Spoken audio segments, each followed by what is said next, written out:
Ito na ang mabibilis na balita sa bansa. 12 sasakyan ang inararo ng truck sa bahagi ng C5 southbound sa Taguig.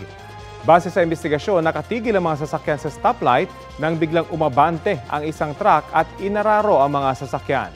Ayon sa driver ng truck, kumambyo lang siya bago maghudyat ng go ang stoplight pero nawalan ito ng preno. Sinubukan naman daw niyang umiwas. Isa sa mga driver na nadami ng sasakyan ang isinugod sa ospital.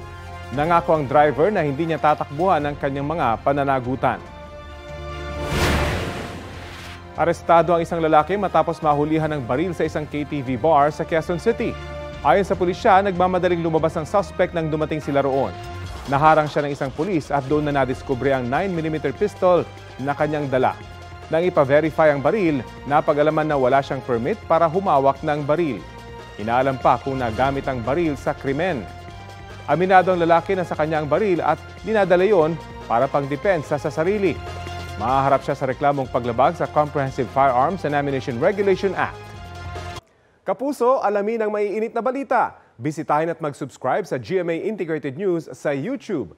Sa mga kapuso abroad, samahan niyo kami sa GMA Pinoy TV at sa www.gmanews.tv.